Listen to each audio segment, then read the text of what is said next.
Hello everybody and welcome to Honor Thy Podcast. This is the weekly DCTV Arrowverse podcast we do here every single week where we discuss everything Arrowverse. I am your host Declan McKinney, you may know me as the host of DCTV Talk, and with me as always is my co-host Dan McCance, otherwise known as Mulekick Media. Hey, what's up?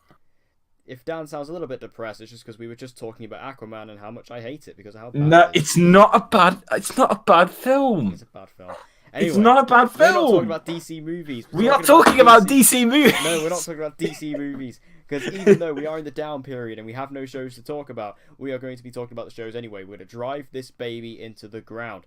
Anyway, I mean, if you guys have been listening to this for a while, you know during the off seasons, it gets a bit crazy around these parts.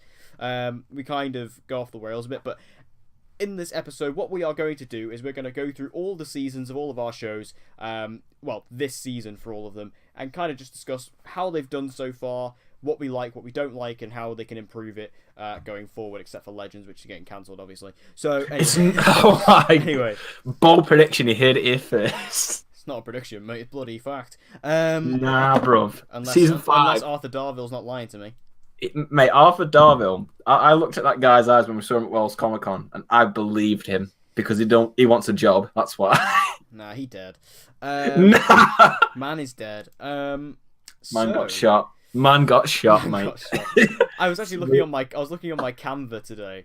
Canva is that thing I used to make all my thumbnails, and on there, do you remember a few months ago when we planned to do the Man got shot tribute video?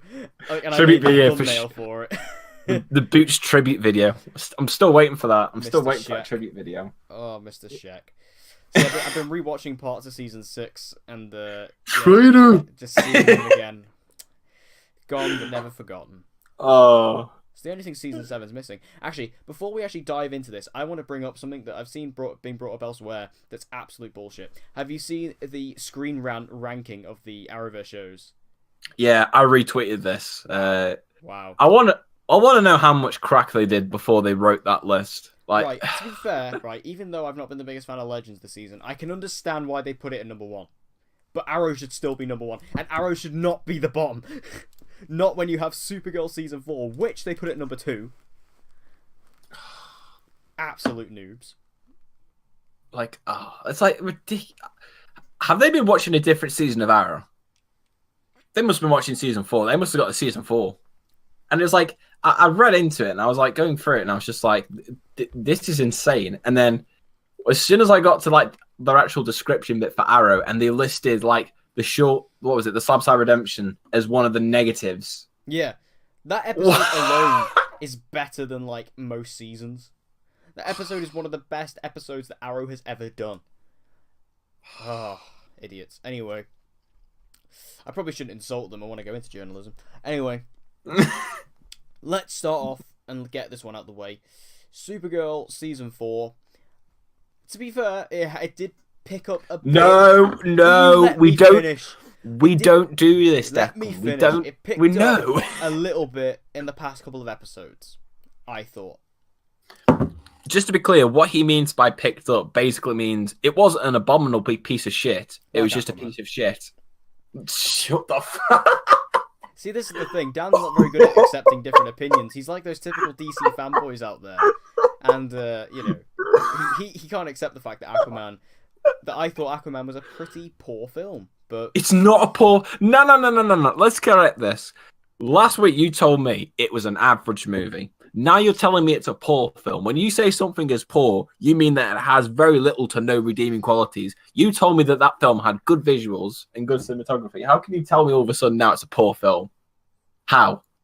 because on a basic fundamental level, you know, the script, Oh the my. story, Bullshit. the Bullshit. CGI is awful. The CGI is not awful. It is. It's really dodgy. It's not There's an dodgy. octopus playing the bongos. What That is not in the dodgy film? CGI. That No, was no, a that's funny separate point. scene. That's a separate That was a point. funny scene. Oh my goodness. I'm sorry. I didn't like the movie. I'm sorry. No, I will not accept this. I know you won't. I'm very much aware of this. I've known you too long to think otherwise. Oh my god. This is what I Did put up with, ladies and gentlemen. Did Scott Eastwood tell you to dislike this film? Is that what it If is? Scott Eastwood was in it, it would have been a lot better. And if it was directed by Antonio Negre, it would have been a lot better. Fuck off. Oh my god. God. This man's just going to trigger me this entire podcast with just as many roasts of Aquaman possible. Like, it's so bad to the point that the it's best not part in the bad. movie is the ocean to ocean Africa awful. all right. remix. I can agree to that. That is awful. And I love Toto. I love them. It doesn't. But like that song was awful. Like that's one thing I will say. Why do they just use the original? Why do they play random pop songs throughout the film?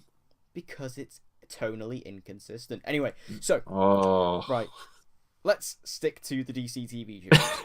So, you know, we really didn't like Supergirl when we go off topic to Aquaman. Yeah. So Supergirl. I mean, straight off the bat, I'm just gonna say that we've discussed this time and time again here, but Sam Witwer is the absolute savior of this season. Him as Benjamin Lockwood. Best character. Enough, Best character, I yeah. was rewatching Jurassic World Fallen Kingdom the other week.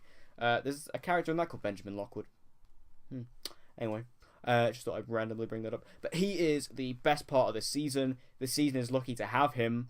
If he was not in this season, I don't think I would have anywhere near as much engagement. I mean, I don't have much engagement as is, but I would probably have little to none if he was not in this season. I kind of want the whole story to be about him, because the best episode in the season was episode 3. With him, aka the best episode of Supergirl, easily. Is, yeah, it is. It's the best. Even though this is the worst season thus far, it's the best. That is the best episode Supergirl's ever done, and it had nothing to do with Supergirl. And I think that tells a lot. Yeah, I mean, he's just so charismatic and Yeah. so entertaining to watch, and so sarcastic and so sure of himself. Like, he so firmly believes in himself, which is what I love. He's not like, because sometimes conflicted villains are really interesting, but what I like about him is that he has his stance, and he knows his stance, and he believes he's right, and I think that's really, because some of the greatest villains we have in comic book history, I think, Killmonger in Black Panther, he firmly believed he was right, and in a way, he was.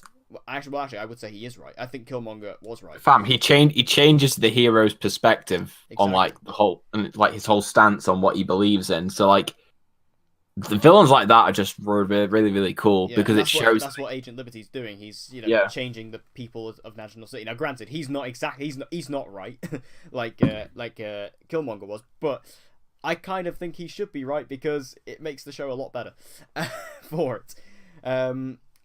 But yeah, I mean, I just think without Agent Liberty and the whole Children of Liberty storyline, this season would be nothing. And I really hope they keep it going throughout the entire season, and they don't just drop it in the back half when this Red Kara comes out. That's what I worry will happen. I just don't care for this Red Kara. And the thing is like, I know it's just going to be Melissa Benoist playing evil, and we saw that in Crisis on Earth X, and she wasn't very good at it. No. This is another conflict in Declan's opinions. Like, this man just made a video on the crossovers. He said he loved all the evil doppelgangers. Yeah, no, I like the concept. I like the concept. No, you said they were all performed very well as well. I don't remember saying that, but I really like the concept, because I love the multiverse in general, and I did like seeing evil Kara. I think that's interesting, because she's such like a Boy Scout or Girl Scout in this case. It made sense, and I did like that, but she wasn't exactly it wasn't like Stephen Amell, who could just pull it off no problem, or like Colin Donnell, who did a great job as Tommy. But that's what this is going to be. We're just going to see evil Kara again, and I don't really care for that. And the thing is it's like, they're gonna have to like mask her up anyway, because there's no way you'd be able to pull a fight scene with the two of them like completely unmasked, because the CGI would just be too expensive. So it's just like, I don't know why. For me, it just kind of feels like a very cheap idea, because, like you say, it's something that's already been done before in a crossover. It's not really that original to like just say, "Oh, we've really liked Evil Earth X Kara. We'll just do the Red Sun version." It's just yay. Yeah, and I just find it. It shows that they're just like nicking Superman storylines, because Supergirl. Yeah. I mean, season 3, to be fair, they had Rain, and she is a Supergirl villain, but. Yeah, but here it's just like they're just nick. It just feels like they're like stealing, obviously, from the Superman Red Sun storyline. Yeah. It's just, it's not interesting. And the problem is that I'm really starting to get the feeling that, like you said earlier on, that this season is just going to essentially just be split into 2, where I fear it's just going to be Agent Liberty for like the first like half of the season, or 13 episodes, and then the last bit will be Red Kara, It's just we don't want that because I mean we literally just came off a season that tried that with Arrow season 6 and it didn't work because you ended up with two villains that were really underdeveloped because they only had half of a season to really get massively fleshed out, and rather than like a full season. And that's what I don't like about it because I don't see how they can bring these two storylines to like meet each other or like have any relevance with one another. Yeah. I'm kind of waiting just for like something really exciting to happen. Like I'm waiting for like the Legion to show up or something, or like Win to come back. Because we know Win's coming back at this point, like at some point this season, which obviously now is going to be in the back half. I'm just curious as to what they're going to do because I remember I made a video on this a couple of days ago, but like Amy Jackson, who played Saturn Girl last season, she said on I think it was one show. Yeah. She was saying how like Supergirl is like her next thing. So she's coming. So it seems like she's coming back. So I assume that's going to be with Win. My only problem with that is, and this is going to be an even bigger problem for certain people in the fandom, is where is the elephant in the room being Mon-El? Because it is going to be weird with like them coming back and Mon-El not being there, which I feel like is something they're going to have to like really awkwardly explain. That's just Chris Wood. Unless they just pay Chris Wood for this, for one episode or whatever. Which I think they could do. I mean, Chris Wood doesn't seem up to much. Yeah, but I think it's probably because he's turning around being like, nah, I'm better than Supergirl. Is he, though? Hey, considering some of the acting we've had on this season, I mean, Otis and Mercy Graves. Come on. Anyway. Yes, we're a big fan of the Graves twins. Oh my god, I just remember episode 1, 2, and 4, and I remember just like watching those episodes. They were so awful, but they were so funny as well. Just because Otis Graves, like his overacting.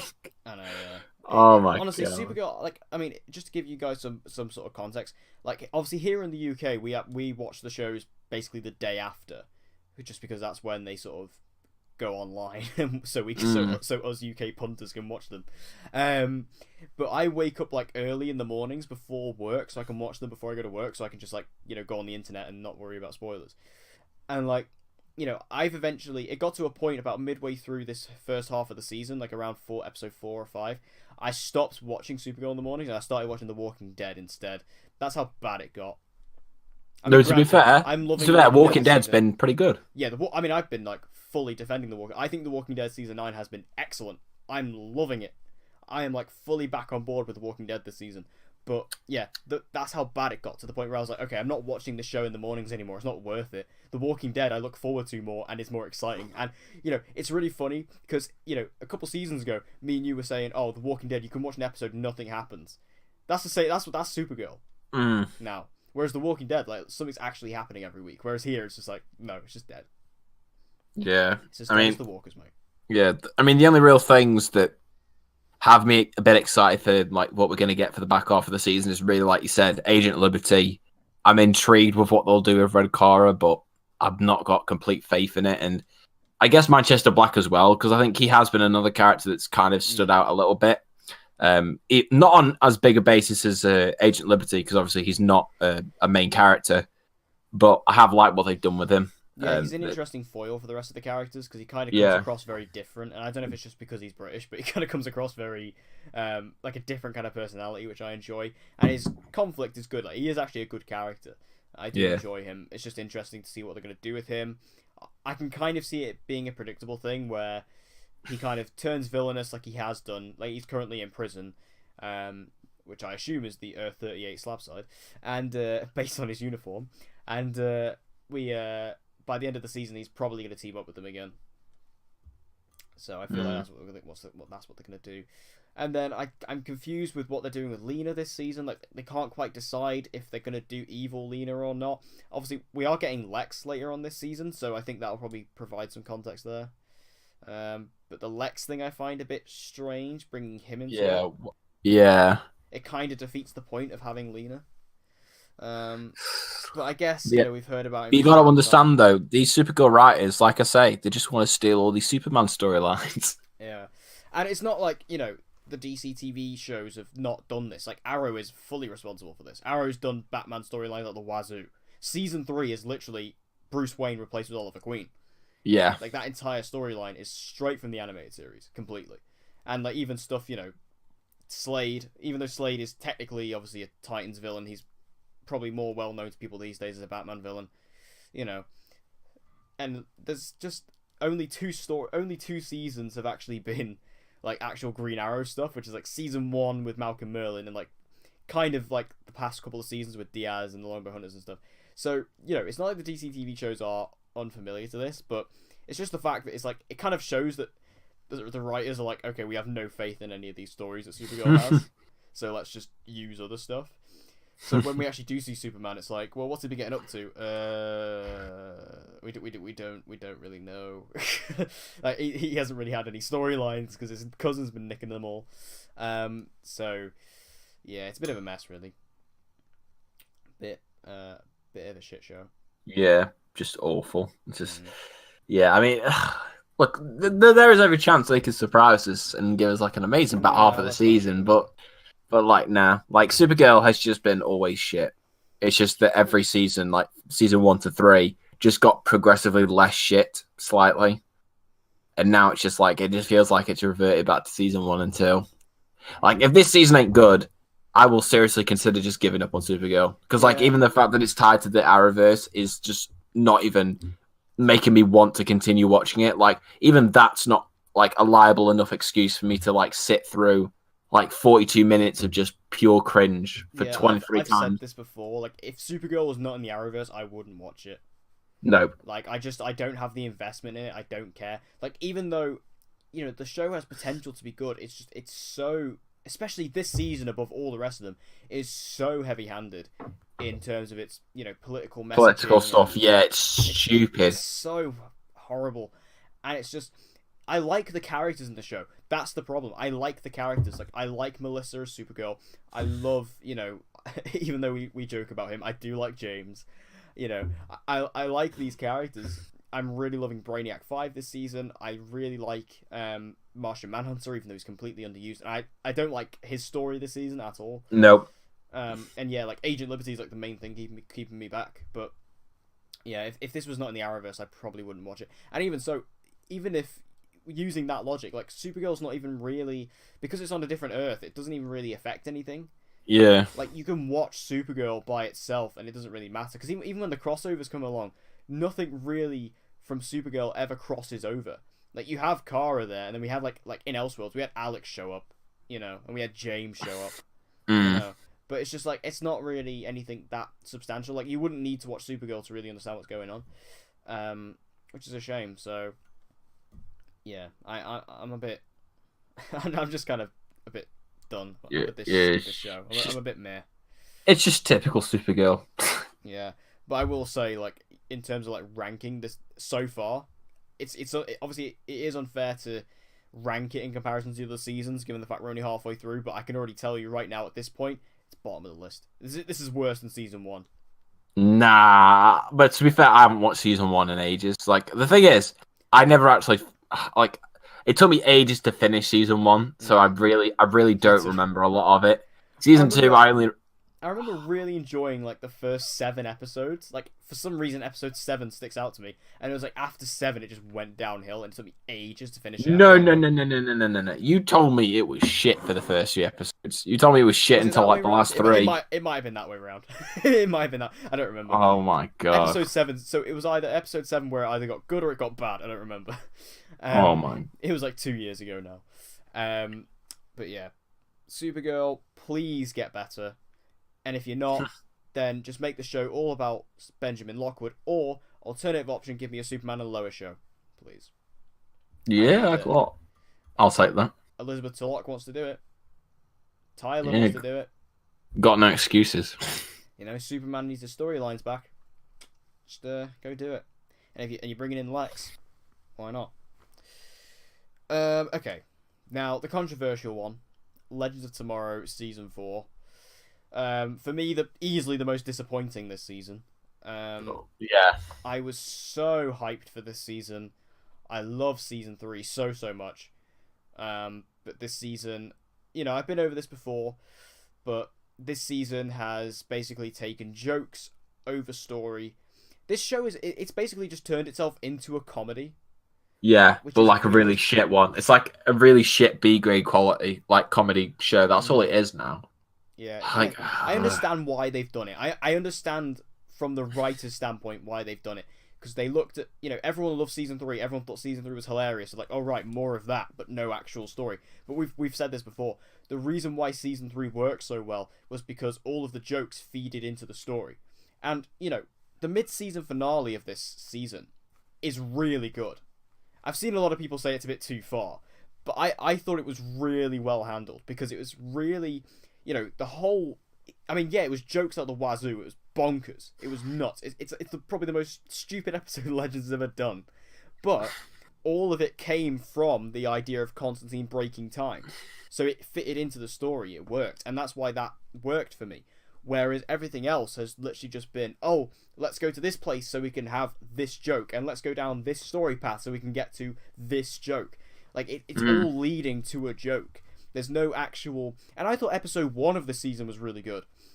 When episode 1 came out, I was like, this is really good, because in episode 1 you have loads of jokes, and you have Mick seeing Axel, which was like hysterical and stuff like that. And then but then it does bring in the reins a little bit. We have that scene at the end with Ray and Zari, which is really emotional. yeah. We have that scene, and that worked. But then just like everything else, like especially it's episode 3 where I was really like, oh, okay, I don't like this season. So Legends is like a massive mixed bag for me. Yeah, it's just, I don't know. It's just, like you say, they've prioritized the jokes, like writing the jokes first and then the story afterwards, which is, it's never going to work, because you're trying to write a story around moments when it should be the other way around. It's just, you're never going to work with things like that. Yeah. And because of that, I feel like because of that, the attention, like, to the most important areas has just been kind of just completely sway to one side, because the jokes themselves, I think, have been far worse. Like, I don't think this season is anywhere near as funny as season 3. No. And that's crazy to think, because of the fact they put so much emphasis on these jokes. But I think the reason that the jokes in season 3 were better was because of the fact that because they felt like they wrote the story first, and because of the scenarios they were in, they're like, hey, we can, use this, have a joke out of it. So the jokes kind of originated from the story, like you say. But because it feels like they're writing the jokes first, they don't have as much impact, and as a result, you don't find them funny. And it was a lot of reactionary humor as well. Yeah, there was a lot of stuff that's situational humor where you're in a situation, something happens. Even if you're in like a serious situation, someone will make a joke out of it, because that's one thing that, like, this is like getting really deep and philosophical, but humor is what keeps human beings alive, and like, in serious situations, you need to make light of things in order to keep a spark and energy going. And that's what Legends was really good at. Like, at the season 3 finale, you have this massive time demon about to destroy the world, so they bring out Bebo, right? And that worked. That was brilliant. And the whole thing as well, and this is the massive problem with this season, is there's no story this season. Like, there's no overarching story, at least not yet. I mean, in the mid-season finale, we might, we get a hint at something, but, so far, it's literally just been, oh, let's go to this time period, and we can have this joke, and then we'll go to this story, blah, blah, blah. Whereas in season 3, we had the story of Malice, we had the, the time anachronisms, we had the totems, and it all stemmed from that. Whereas here, it's just like, oh, we're just going to go and find all these fugitives that aren't really connected or related at all, and it's just a bit weird and a bit strange, and they've never really explained how these fugitives came about either. Like, they explained, obviously, that after the Legends kind of opened Malice's prison, all these things came out. Then it's like, well, where were all these things originally? Where did they, like, where were these all stored? And then on top of that, you have Constantine, and I hate to say this, but I don't know if Constantine's been a good or bad thing this season. I don't know if he's hurt the season or added to it. I think because it's like, he's the best part of the season, but I think this season has just revolved too much around him. Yeah, and because like that's what it is going to be. Yeah, like, and it's taken up a lot of the focus. That, we see Dez, who is now Neron, which, can I just say I called that. So, like, I'm assuming Neron is the main villain of the season in the form of Dez, and then we're going to have, obviously that's going to be so heavily connected to Constantine. And granted, I don't have a problem with them using Constantine, but it's just like, yeah, it feels like he's not just another member on the team. It feels like he is like the sole focus of the entire season, and it seems like it's going to continue being that way. So So it's a bit of a problem. And like I say, I don't know if, because we were all so excited when we found out Constantine was going to be a regular. But yeah, I don't know if he's hurt this show or not. It's difficult to tell. And I feel like maybe the whole magical element has maybe been a step too far for Legends to handle. Legends worked really well because of the time travel and because of, you know, the humor that stemmed from that. But I feel like the next step for Legends should have been multiverse travel and not this. Because that's what us Arrowverse fans really want to see. We want to see more Earths. And it would have actually been really timely given the fact we are getting Crisis now. I think that would have worked, and we could have seen, we could have introduced different versions, different characters who might come in Crisis. We could have seen the John Diggle Green Lantern. Like, I would not have pushed that past Legends at all. You know, having David Ramsey in for an episode to do that. Yeah. So yeah, I feel like Legends kind of just took a massive misstep, and the characters, you know, all the team members, they just don't feel the same as they once did. Like, Ray is kind of the only one who's kind of the same, but like Sarah is like completely different. Nate is like Nate's useless this season. Yeah, Nate's useless because he doesn't steal up. He's now spending loads of time in the Time Bureau, which is a clear effort to try and, you know, limit the CGI costs, which is just really upsetting. He's literally used his powers once for like 5 seconds this season. That's it. Yeah, which is just like, you know, they link him in with Gary as well, which Gary, you know, we've said this before, as much as they've overused him way too much. Like he's in this season far too much. Mona, I don't like her. She's awful. Really annoying. She reminds me of Felicity in season 4 of Arrow. That's just like the level of annoyance that she's at. Like, I don't like her. See, I don't think I think she's on the same level of annoyance, but in a different way. Like, she's not annoying in the sense that she contradicts herself and she's, you know, just a really awful person. It's just her personality is annoying, and the way she goes about herself is annoying. And nothing against the actress. It's the way she's being written and the way she's being directed to act is the issue. And then you've got, like, all the other stuff going on with, like, Charlie, I don't like. To be fair, in the mid-season finale, she did impress me, but I think before that, the run-up to all that, I just feel like her character is just such an obvious, you know, play to have Amaya back on the show without having Amaya. And it was funny, because we were always discussing this when they announced that Maisie Richardson-Seller was back on the show. We were all just like, well, how are they going to do this? Like, how are they going to explain this? And it's kind of clumsy, the way they've done it. And again, it's just kind of like they needed a way to have Amaya back without having Amaya. So like, okay, we'll do this. And the accent, I don't like. I know Maisie Richardson-Seller is British, but that's not her natural accent. Yeah, that's not her natural voice. She's very, very posh, her actual voice. And I feel like it would have been better if they go with that, because her actual, like, you know, Cockney gangster slang accent, gangster. I don't know the word to describe it, but you know, it's really forced. Like, was in the mid-season finale. Oh, come on, Jono. You know, it's just like, oh, it's just. Oh, come on, Jono. It's horrible. The only other character I'd say is kind of consistent. Well, Mick is consistent, but Mick is so one note anyway, and that's not a negative. That's just his character. And then Zari, I'd say, has been decent this season as well. Although why she turned into a cat, I don't know. So yeah, the season has been kind of really messy, and I'm so disappointed. Yeah, I think it's just they did just focus on the complete wrong areas, and you know, because of that, it just it's annoying because, like, me and you, we loved season 3, but it's like season 4. It's just, I could sort of get why, you know, obviously, they want to, you know, prioritize the comedy because it, you know, it worked in season 3, but they've just done it the wrong way around, and you know, it's just because, like, we thought, you know, maybe this is, you know, the break the season 4 curse, but because it broke the season 3 curse, but it's just it's fell into that trap. But it's like. It's so frustrating because you could so easily fix it. The fixes are so clear. You just don't write the jokes over the story. Yeah, and I am hoping now that we seem to have some kind of a story. Maybe. Yeah, because the fact that they've delayed it this long, like, because the fact we won't be getting it till April, I pray to God it's because they've realised the fact that the show's failing in ratings because people are just turning off because they don't like this. and they'll realize, oh shit, we have to actually write the story first, and the jokes come after. And it's the time's against them because we've got less. I mean, obviously now they've delayed it, but like, we've got less episodes this season. They've gone down to 16, which is what season 1 was. So we've only got 7 episodes to go.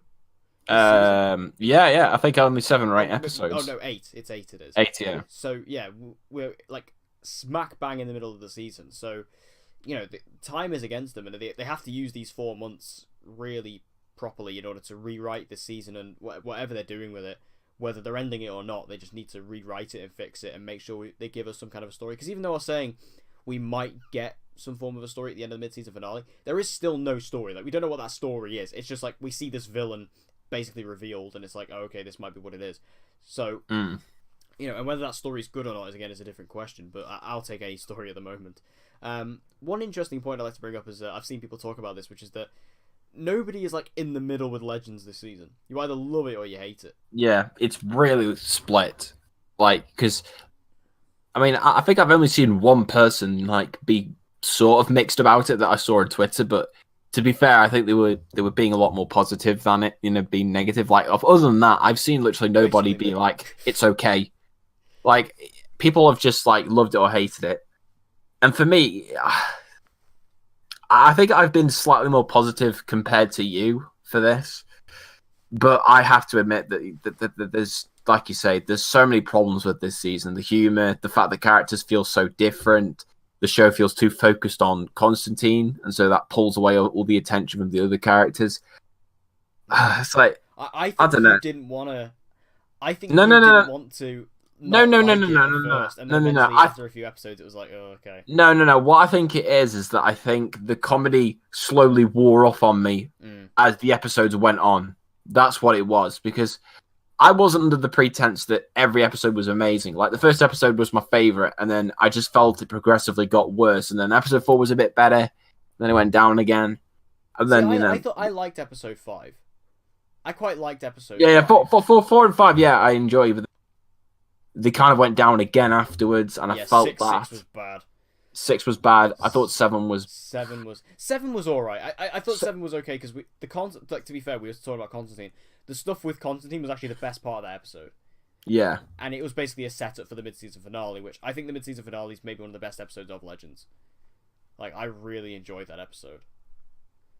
But yeah, it's the first half of the season, and then episode 6 is a real stinker in the middle. So, yeah, they just need to really fix this and give us some kind of substance of story of some kind, so we can actually latch on to something. Because, like, I'm not saying they need to top the storyline from last season, because, I mean, I loved the totems that they did. I loved that idea. I thought that was a really awesome element to the story. Having to go around, collect the totems and things like that, and seeing the Legends actually use these totems and use their powers and stuff, even though I'm still furious that they didn't give Jax the fire totem, but we'll move on. Franz Drama agrees.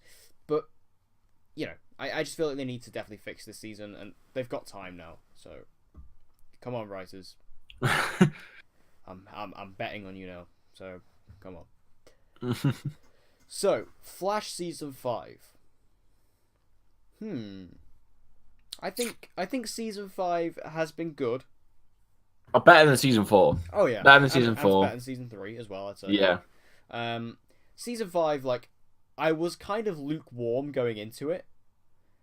I liked the trailer a lot more than I thought I was going to, but then I was still kind of like, a bit on the fence about it. And it has impressed me. It has been good. Yeah, it's been good. I think the perfect description for me of how I felt about the season of The Flash, well, probably going into it and like points drawing it, has basically been how I felt about the suit going in. As in, like, some days I really loved it and other days I fucking despised it. Like, but I think with this season, yeah, this has definitely been a step up from season 4. But I'd say better than season 3, to be honest. Because like this season, I think did what season 4 tried and failed at, which was to try and feel like season 1 again. Yeah. And I think this season nails that way better. I think the main reason for that is because with the character of like Nora, somebody who's trying to learn how to use their speed better, it kind of harkens back more to that tone of season 1, because she obviously had that same storyline with Barry. But I just feel like as well with the way that they've written it, the story and the development that each character has had, because in season 4 it was just basically the Iris show. She got the most development. Everybody else got shoved to the sideline. Whereas here, it really feels like everybody is getting fair amount of screen time and character development, apart from Joe. But that's more because obviously Jesse L. Martin, that's more of a thing out of their control. Yeah, that's something out of their control. So I think with this season, yeah, it's definitely been a step up. There's still some problems that I do have with it. But they're really just more me being a nitpicky arsehole because of the fact that the last 2 seasons have been kind of underwhelming. But I think for the most part, I've really enjoyed it. Like, I think Nora has been a really good introduction because she kind of brings that element of innocence, but at the same time, a bit of mysterious like intrigue as well because of the fact obviously she's from the future. You think, oh, does she know things that our team doesn't know? And then obviously with where they end it at the end of the 100th episode, there's a lot of directions they can take with the character, which I think has helped make the season more interesting for that reason. Yeah, I think that Nora has been obviously like the main sort of focal part of the season. Yeah, I think that she has been a good introduction. I have liked her. I really like Jessica Parker Kennedy. I can never say her name right first time. I think she's she is very, very likable. She's very sweet. She's very charming. Obviously they are finally bringing back Eobard Thawne, which a lot of us are very excited about. Yes. It's just interesting to see what is going on there between them two. Like, what's happening? Like, is she? Because I don't think she's evil. And no, I don't. Based on the trailer as well for the next episode, Reverse Flash is I gave you everything you wanted. I think the Reverse Flash was she was so desperate to get her dad back and to see her that she went to that extent to go to Eobard Thawne and was help me, Why he's helping her obviously is another thing. He must be getting something out of this. Obviously she's giving him data, isn't she? She's giving him. That's what the Speed Force journal is. But again, what that information necessarily means to him, we don't quite know. She says the Speed Force is malleable, so he's probably, or the timeline is malleable, so he's probably planning to do something with that. Maybe kill Barry's mother again, because it's just that horrible. But yeah, I think Nora has been obviously the main sort of focal point. The drama between her and Iris was something that I thought was interesting, and I think they panned it out just enough. Yeah, to the point where it didn't feel like it was dragged out or overly annoying. I was worried they were going to do that, but they didn't. It kind of ends in around episode 4, 5, and I was like, yeah, that's good. That works. I've said this before as well. Ralph has been amazing this season. They've completely nailed Ralph. They've got him so right. His humor is on point. He's genuinely really funny. I liked Ralph last season, but I was more of one of his defenders, but here he's actually great. They've written him so well. Yeah, really, really well. I just want to say, I like the fact he actually is doing detective stuff, and he's not just there as a narcissistic arsehole, which is basically what he was in season 4. I quite like the fact that he's actually grounded himself a little bit, and I like his playoff with Sherlock Wells. Speaking of Sherlock Wells, I don't know about Sherlock Wells. I like Sherlock Wells. For me personally, I really like him. He hasn't quite settled in with me yet. I haven't quite had that moment with him yet. It's because you love Harry too much, that's why. I do like Harry. But it's funny, I was watching Crisis on Earth X and Harry's obviously in that, and I was like, oh... And even in the Flash 100th episode, Harry obviously shows up briefly in that. Tom Cavanaugh gets a few new lines as Harry. I was like, oh, I miss Harry. I just haven't had that moment. I do like him. I do like his personality. And I did like him in the Elseworlds crossover when Superman shows up and he's like, oh, can you give this to my 5th wife, whatever he said. Yeah, he has got a funny kind of quirk to him when, I like it. I think it was in episode 4 or 5 when, or maybe it was episode 3 when he did that faking his own death thing. That was quite funny in order to get out of the situation. And I do like him. I do like his quirks. He just hasn't quite. I don't love him yet. I haven't fully had that moment like I have with all the other ones. I even even in the Council of Wells, I had some of them I love, the Wolfgang German Wells. I think he's brilliant. I would love to have a full season with him. I think he's great. And the Earth 22 Sunny Wells, I thought he was great as well. The Chicago style Wells. I'd have a full season of him. So yeah, I just need a bit more with him, I think. But he's cool. Yeah. And then we have Cicada, the villain of the Cicada. season. Cicada. Whatever you want to call him. Yeah. He's He's another mixed element for me because like there's bits of him that I really like. You know, I like the storyline they're trying to get at with him and his niece. Yeah, I like that. Yeah, I really like that. That's a really cool aspect of it. I think my problem with it is that for like a season big bad, he doesn't really have that immense level of intrigue that you usually have. Like, especially when you compare him to people like Reverse Flash or Zoom, he just doesn't have that intrigue or really that threat level. And the fact, like, we still don't know what this man's powers are. Like, what are this man's powers?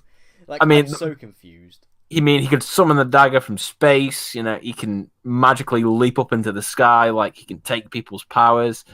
Like, and that's the thing. I think that's annoying because of the fact that you don't clearly understand what his threat actually is. Yeah, and we still don't really know what his end goal is. Like, he kind of wants to wipe out all metahumans, and it's like, okay, but then what then?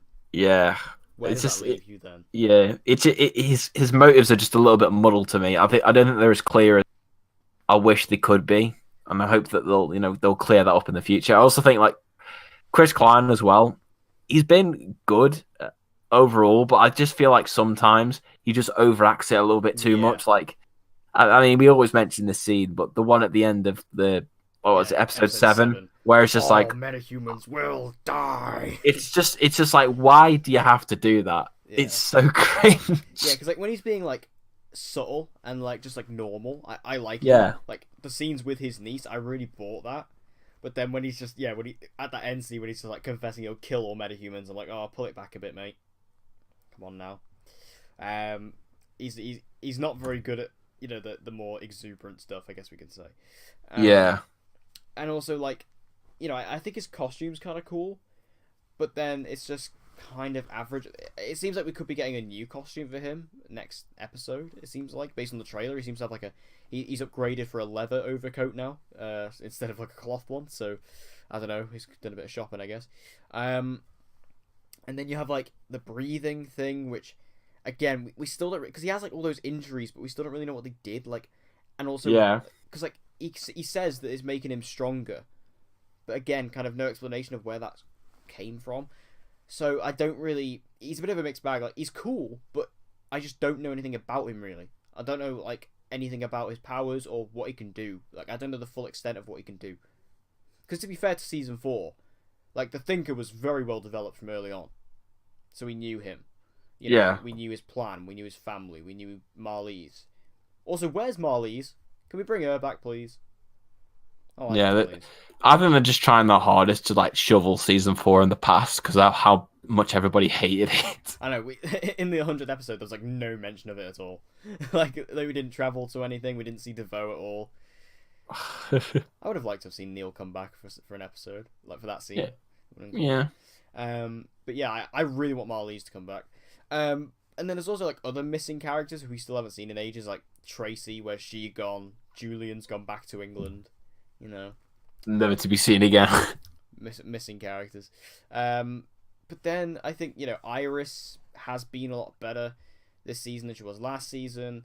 The journalism thing has kind of been pushed aside, which annoys me a bit. Yeah, it's like they came back for the first episode, then it's just no role on the story since. Because they really said it as well. They were like, oh yeah, we're really going to do it this season, and Candice Patton was really excited about it, and then it's just like, you can tell Candice Patton's like, yeah, it's not happening. Like, I pushed it, but it's just not happening.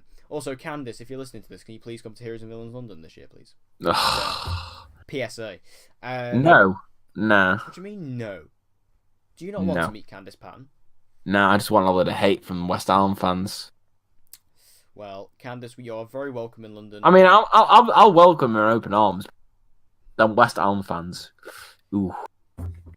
I just really want to meet Candice Patton. I'm just saying. She's done Heroes and Villains before, so come on down to London. Was she at 2017? She was announced for it, and then she cancelled. Damn. Oh yeah, Melissa, if you could announce yourself and then cancel last minute, that'd be great. Yeah, Chris would do the same as well. Yeah, just for the bounce. So yes, Iris has been better this season. Now, there has been some. The problem is, and the Flash does this a lot. That there's some really dumb moments just you know. Oh no. Episode 5 was bad. As much as we wanted to like it, it was bad. You know, Iris jumping off the thing, arguably the dumbest moment the show has ever produced. That was a true jump the shark moment. Yeah, I'm sorry. completely. Yeah, I mean the Flash has ridden the wave, but that time it completely jumped the shark. It was just so on the nose and so weird. And then even like Ralph swinging through the city, which was something I had actually thought of in my head, but then when I saw it, it just didn't work. No. And then and it was a shame because that episode could have been really awesome. And I loved Ragdoll. I really hope he shows up again. Also, what happened to that end scene from that? Yeah, they wasted that, man. They wasted that end scene. And it's like Weather Wizard's only in like one episode for like a few scenes. I mean, he could come back. There still could be something there, but it's just Oh, I hope there is, but probably won't be. And then Caitlin, she's actually got a story. I have to say, Danielle Panabaker's been getting some screen time this season. Yeah. I'm very happy with that. Very happy. I like she's been getting a story. She was very prominent in the crossover, which I enjoyed. So yeah, well done, Danielle. I'm pleased for you. And she's directing episode 18 this season as well, so that's cool. And then what else is there in the season to talk about? Cisco and the fact that he didn't feel the same for ages. Yeah, that was a weird one. I brought this up a few times. Like Cisco has felt completely not so bad in the past couple episodes, but he felt more like Cisco in the crossover than he has the entire season. Yeah, he kind of just felt really sad, which I know there is an explanation there, that obviously the gypsy thing, but it feels completely out of place because the breakup happened a while ago, and I know obviously he didn't really deal with it until after the whole DeVoe thing. But given the fact that in our real time this was 5 months later, it just kind of felt like, oh, is this still happening? Because normally the shows jump ahead 5 months, which the Flash actually didn't this season. It has now. It was they literally, nobody actually caught on this until like a couple of days later. But episode 7 is like a 5 month time jump, and they just don't bring it up. What? What, have you not noticed this? Did not know this. No. Because obviously it takes place. It was it picks up exactly where season 4 left off. So yeah. It was 5 months behind. Yeah. I was aware of that, but I didn't realize that they jumped in that episode. No, you have to. What we realized was that obviously episode 7 takes place during Thanksgiving. Yeah. Oh damn. Yeah. So it's like they've just time jumped. Yeah. It's like a 5 month time. They don't explain it at all. There's no line. Like they don't say anything. It just happens. And it's like nothing changed. Clearly the writers realised, oh damn, we need the Flash to catch up for the crossover. So they did it in episode 8 or in episode 7, and it was like, oh okay, we're here now. Yeah, it's weird. But yeah, the Flash is back in line now. Except it is going to start a week earlier than everything else again. Why are they doing? Why do they have to do this? Just start them all on the same week. Yeah, like they did this last season. Like with all the shows were completely out of order last season. That's why But anyway, back to Cisco. Yeah, he just felt completely sad and just too depressed. Depressed. I mean, to be honest, I'd be sad and depressed if Gypsy and I split up as well. But the way that they were doing it with Cisco was I don't know, it's just the way they were writing it. He just felt so completely different for no real reason. Like, there wasn't, like we always say, there wasn't really anything in season 4, like in the back half after he split up with her, that really like set up the fact that they'd be acting so different. Which is, I think, why it came across like really jarring, because you didn't expect it. Like they didn't really set it up at all. Yeah, I mean, Cisco's a weird character because he hasn't really had a story since season 2, when he actually became Vibe. I mean, they kind of had the thing in Flashpoint, which was interesting, but they didn't actually. There wasn't actually anything that really came from that. It was kind of resolved, and then that was it. Yeah. Whereas here, it's like, okay, we actually need a story, and I quite like what they're doing with him in terms of like. Him losing not losing his powers, but his powers like actually hurt him when he uses it. I think that's quite cool. Like seeing him having to like force himself to use his powers, like in episode 6, was quite good. So there is some interesting stuff going on, and he is sort of finally coming back into himself. But yeah, Cisco, kind of like Caitlin, is kind of desperate for a story. So yeah, that's a bit of a strange one. But yeah, is that pretty much everything for the Flash? I'd say so. Yeah, like covered everything. I mean, yeah. It is a good season. It is good so far. I am enjoying it. There are just quite a few issues going on at the same time. Yeah, but it's definitely far better than season 3 and 4, so it's completely fine. Yeah, so it's doing all right. Yeah, it's completely shui. Very nice. So now obviously we're just gonna sit here and fanboy for about an hour. Yeah. Arrow season 7. Oh, the God gift. Everybody bow down to the MVP that is Arrow season 7. Let me just say, I think that the reason why this season has been so good, and this is a feat, like, I don't think people are talking about this enough, is that every single episode of this season has been great. Yeah. There hasn't been a dud yet. Not one. Every single episode has been really good, at least. And I think that's really commendable. Like, yeah. Beth Schwartz, what a god you are. I love you so much for bringing this show back to the season 1, season 2 quality. And, you know, even though as much as we love season 5 as well. This is a better start than season 1, season 5 like, had, the first 9 episodes of season 5 and the first 9 of season 7. Season 7 is better at this point. Yeah, definitely. You know, it delivered one of its best episodes in the form of the Slabside Redemption. An episode that is, like, the choreography alone is completely commendable in that episode. Like, James Bamford, you know, I've said this before, I'll say it again. Best director on Arrow. He's just so good. Not only can he deliver, like, amazing action sequences, but those, you know, that the fact he had to command, like, 100+ extras in this prison set, doing that, and the fact that, you know, I love the fact that prison set they literally just said to all the extras, just destroy it. We're never going to use it again, so just destroy it. And I thought, and, you know, the place looks like hell by the end of it. You know, the prison storyline, you know, they actually did it well. Yeah, and I think the reason that, like, this season's had such a strong start is because right from the get-go, you know, they've done something different. This doesn't feel like something you've seen before, because, like, one of the biggest problems that I had with season 6 was that they basically just recycled old storylines, and it was so apparent in the first half of the season, like, with the whole, you know, Oliver being exposed as the Green Arrow, you know, which we already saw in season 1, we already saw it in season 3, and then, like, by the end they tried to hint, obviously, you know, like, split within the team, like friction within the team, which we've already seen before numerous times.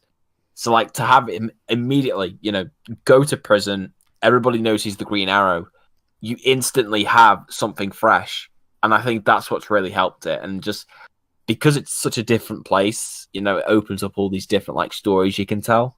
And so because of that, it's just, that's what I think the thing that I take away the most from this is just, it feels fresh. This fresh feels, is the word. It feels reborn in the sense that it's kind of got this second lease of life that I just don't think it's had since, I'd probably say, season 2. Like, even as much as I loved season 5, this just feels, like, so different. Yeah. I think that, you know, this season, fresh is the word to describe it. Like, everything is new.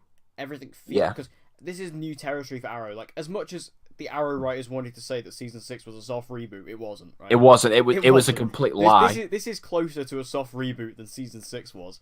Because this change... Like, you know, they said, oh, season 6 will be a game changer by the end. And it was. Like, this season is so different. Like, and I have to say, you know, the prison storyline, it was done just enough where it was like, okay, it felt like a long time. It felt justified. So when Oliver gets out, it felt earned, but it wasn't cut short at all. It was perfect length. And, you know, I think that what was really impressive about the prison stuff was the fact that it remained entertaining, because it could have been really easy for the prison stuff to feel kind of lackluster in comparison to what was going on the outside, because of how closed in it was, how single it was, and having Oliver, the main character of the show, detached from the main story is ballsy, but it worked. And the prison stuff was so well handled. It was brutal, it was violent, it felt dangerous when you were in there. Having Oliver in there with, like, previous villains, you know, bringing back Vinnie Jones as Brick was amazing. Stardust was cool, and Michael Jai White, amazing as Bronze Tiger. He was the prison MVP. Like, episode 7. He's so good in that episode.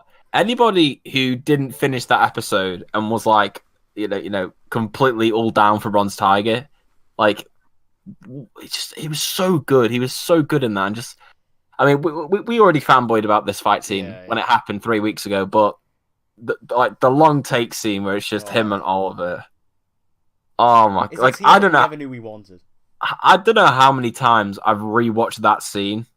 Like it's ridiculous, but it's so damn good. Yeah, and it's what they did with him is like I just really hope we see him again this season. I think we probably will. Yeah, given where they left him, I think we have to at some point. Yeah, but it's so good, and just like you say, they managed to not only obviously make him badass, but they actually like added stuff to his character. You saw different sides to him, as well as like the other prisoners as well. Like obviously, like you say, what you saw with Brick, what you saw with Stardust. They didn't just have him in there for the sakes of like fan service. They actually had a purpose to the story, and you got to actually see different sides to them. You know, they weren't just like, oh, here these characters you remember, but we're not going to do anything with them. They actually did stuff with them. Yeah, and yeah, I'd say the prison by far has been the best part of this season. Like I just loved how it started, everything they did in between. You know, the whole level 2 part of it. You know, having Talia al Ghul show up and all that stuff, and how they capped it off, especially. Like, I think this has been one of the best story arcs, like, in the history of Arrow. Yeah. I think it's just, like, everything feels new in this season. Everything feels different, which is, you know, the biggest complaint about Season 6 was it was just kind of more of the same. Yeah. Whereas this, actually, everything that happens is, like, something we've never seen before. Like, obviously, we got the new Green Arrow, which was, like, a really interesting thing. And, obviously, I think it's gotten more interesting now we know where it's going. Like, with the fact with Emiko Queen, like, what they can explore with that, her kind of rapport with other characters, especially Oliver. I'm going to be very interested to see what they're going to do, because we know Thea's coming back in 150. I want to know how they're going to play it, in the fact that they're half-sisters now. Yeah. That's interesting. Or are they? Yeah, they are. No, they're not. No, Thea and Emiko are not related at all, actually. Thinking about it. Well, I mean, they're only related. No, they're not. Yeah. Because they don't have the same father nor mother. Yeah. Anyway, but I mean, basically they're half sisters. You know, and then seeing her with Oliver, seeing how that's going to play. I think that's really, really interesting. And this is also like another family member for William as well. I mean, William's not going to come back this season. I heavily doubt. Not like the young William. But yeah, the new Green Arrow thing is really, really cool, and I'm just even more excited. Our boy Renee has been excellent this season. The best. Yeah, I mean, yeah. The only thing I will say, haven't had enough hosses this season. There hasn't been a single hoss. Exactly, no hosses uttered. Why? It's the signature line. Why are we doing it? It's what defined Season 6. Season 6 would not have been the same without that amount of hosses in there. Like, I rewatched the Season 6 premiere last night. I think there's about 5 hosses, 5 or 6 that I counted. And, you know, we recently found the Hoss Supercut, and it's, you know, it's pretty much been my life since we found it. It's just beautiful. It should be on the soundtrack, really. But I think that, you know, Blake Neely, just make a remix of just Hoss. But genuinely, I really like what they've done with Renee, making him like a community leader for the Glades. I think that's going to tie in the future storyline later on, which we'll get to. Yeah. I think that they've kind of turned him into the dumb sidekick character, which I think works well for him. Like, I think Rick Gonzalez is good at playing that. And then, you know, let's talk about Felicity for a moment. Like, Felicity, I think she started off this season well, but the past couple episodes, she's really started to get back into that annoying mode a little bit. Yeah. So and like die off, but yeah. And some of Emily Bit-Rickard's acting at times has been a little bit questionable to say the least. It was funny because obviously I think it was in episode 4 when she like really badly overacted, and then we had to like take it back because it was intentional, but then it's kind of like she still does it anyway. So it's kind of a bit of a strange one. Diggle, I don't know about Diggle this season. Like, I like what they've done with him, but it's just like he feels really less involved than he normally does. Yeah, like he doesn't get as much screen time. Yeah, out of all like the main characters, he definitely feels like the one. Him and Curtis, I'd say, are the ones that feel like they kind of got the short end of the stick when it comes to who's getting the most story. Yeah, although I will say I love well, I don't love, but like I like Curtis where he is. I think that's the best place to Yeah. put it. Because I've always said this. I think Curtis is the most irrelevant member on the show. Like he doesn't work back at base because they have Felicity, and then he doesn't really do that well in the field. So what's the point in Curtis? So like I like him working at Argus. I think that works. I like him and Diggle together. I think that's good. Dinah, kind of the weak link, I guess. Like she's not bad. She's just kind of like sometimes she can be a bit much. Like when she arrested Renee and stuff like that. That was a bit, yeah. But I mean, she's getting better. I feel like with Dinah, they just kind of like they're trying to put her in basically Quentin's shoes. Like it's very clear to me that she's never becoming the Black Canary again. Yeah. Until at least the future storyline. Yeah, I mean, even with what they're hinting with like the future storyline with her losing her canary cry. Yeah, that's what it is now. We're waiting for her. Yeah, that is her story this season. She has no other story other than to lose her canary cry. Yeah, I mean, obviously that does bring us on to Stanley as well. That little backstabbing rat. You trusted him. I put out a tweet about this. I'm such a bad judge of character. Like I really thought Stanley was a cool guy, and then I thought Nora was trustworthy, but no. But Stanley, like I will say, I really like Stanley. Like I love the fact that he played himself so innocently, in the prison, and then like in the Slabside Redemption, you see how mental he is. Like I have to say, well done to Brendan Fletcher. Like he showed that switch. Like he was mental in that episode. There was like something going on in his head. He's not right. And I like that. And obviously seeing him maybe being the Star City Slayer, that's going to be awesome. And that's probably how Dinah will lose her canary cry, I imagine. Yeah, definitely. He's going to slash Dinah's throat. I was the one who came up with this, by the way, not Declan. Fine. Just saying. Hey, I got to take credit for these theories when they come true, because I can foresee the future. Mm. So, but yeah, it was pretty cool seeing Stanley, and I'm just excited to see what they do with him, given where they left him. Now, Black Siren, great, beautiful, but awesome. Like probably one of my favorite characters this season. Just what they've done with her. Yeah, I think she's been excellent. Yeah, and I think they're definitely trying to set her up to maybe take over like Dinah's mantle as a Black Canary, which. I mean, I'd be good with that, but I just hope they don't really significantly change her character in order to get her to there. I'd prefer it if, they kind of keep her as the same character that she is, but she obviously over the season becomes more integral to working with Team Arrow, because I think now she's kind of in a place where I think they would probably let her in on missions and things like that. And I guess that's going to be really her story, is just her building that trust between them. But what they've done with her has been really good. I've loved her dynamic with Felicity. Because, like, regardless of how I feel about Felicity as a character, I think her scenes with Black Siren have probably been some of the best. Yeah. And the rapport between the two. The fact that, Black Siren's teaching Felicity how to become more, darker and more ruthless. And then, obviously, Felicity's trying to teach Black Siren how to, accept other people and things like that. Like, I just really like that storyline with what they're doing, and the team up between those two is really cool. And I also really like her and Dinah together. I think they've been good. Yeah, even though Dinah this season I think has probably been my least favorite character, just because she's been a bit inconsistent with her writing. I think, especially episode 2 when they had the two of them together, I thought it worked really well. And I hope it's they're like the long-term rivals now at this point. Yeah. Yeah, like they always had like a rivalry because they're the two sort of canaries. So like seeing them kind of, almost not necessarily get along, but kind of working with each other, because obviously Dinah's now the head of the SCPD and she's the DA. I quite like the fact they made her the DA, even though it's completely unbelievable. I do enjoy the fact that she's in that position of power. I think that's quite interesting to put her there, and the fact that she is still basically just walking around as Earth One Laurel is quite funny. Now, I think Laurel is definitely interesting. My only thing is that I really don't know what they're going to do with her in terms of the Black Canary, like if they will do that, because Dinah has, in the future, Dinah has the Mark of 4. So I don't know. I don't know if they're going to do that, or like if Dinah's going to quit or whatever, or like maybe after the... I don't know. We'll have to wait and see. Arrow is so... I can't predict Arrow anymore. Like, I just can't. I can't do it. Like, I try, but I can't.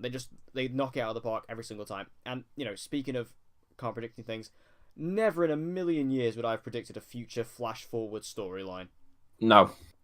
This has been like the most interesting thing for me, is this future stuff. I mean, obviously, I was ecstatic, over the moon, could have jumped out of a window excited when they announced Colton Haynes was back as a regular. I never expected this. I thought Roy was going to be back in the main story, and he must be at some point. I still think he will be. I think he will come back into the main storyline at some point, because him and Dinah, like, they know each other in the flash forwards, and at this point in the present, they've never met. So he has to come back at some point. But I love Old Man Roy. I think he's awesome. I like old woman Dinah, I guess you would call her. I like her as well. I think she's cool there. The actor who plays William in the future, really good. 10,000,000 times better than the one who plays him as a kid. Yeah, definitely. I think that's probably one of the wisest decisions they made, just because it's just I really like what he's done. Yeah. He's cool. I will never ever forget now, watching the premiere of this episode, seeing this mysterious character we've never seen before, and then how he stumbles onto Leanne Yu, goes to Robert Queen's grave, and then it's just, when he pulls out the hose and is like, yeah, it's like, oh damn, my father is Oliver Queen, and Roy just comes out of the dark. That moment blew my mind. Like, Arrows hasn't done that for a long time. I was like, that is insane. And I do like this future William. And I really like the actress who plays future Zoe as well. I think she's really cool. I really like her. I mean, the thing is, like, I didn't have a problem with the actress who plays Zoe as a kid, but no, like I quite like Zoe, actually. Yeah, but the actress who plays her, like, as the older Zoe in the flash forwards, I think she's done a really good job as well. Granted, she hasn't as much to do. No, she's mainly just had dialogue. Yeah, but I enjoy her so far. Hopefully, with next episode, next time we see the flash forwards, we'll see a bit more with her interacting with the Old Man Hoss. Old Man Hoss. I can't wait for this. This is going to be the best. But even, speaking of Zoe, though, I remember in episode 4, like, Dinah gives her the canary thing, and I was like, are they setting up something here? And then, like, immediately in the next scene, we see the flash forward future Zoe as the Black Canary. I was like, ah! But yes, Old Man Hoss. We're getting that in episode 10, confirmed. That actually is confirmed. Not making a joke. That actually is confirmed. I am so excited to see this. I can't wait to see what he's doing. I can't wait to see what he's doing, hossing around Future Star City. This is going to be beautiful. I want to see the makeup on him. What if he's got like a massive wig, like a massive afro wig? No. like his hair from War of the Worlds, but like grey. That'd be amazing. I'm very excited to see Old Man Hoss. Very, very excited. And just where this future storyline is going to go. Because, Felicity is dead and was evil. What's going on there?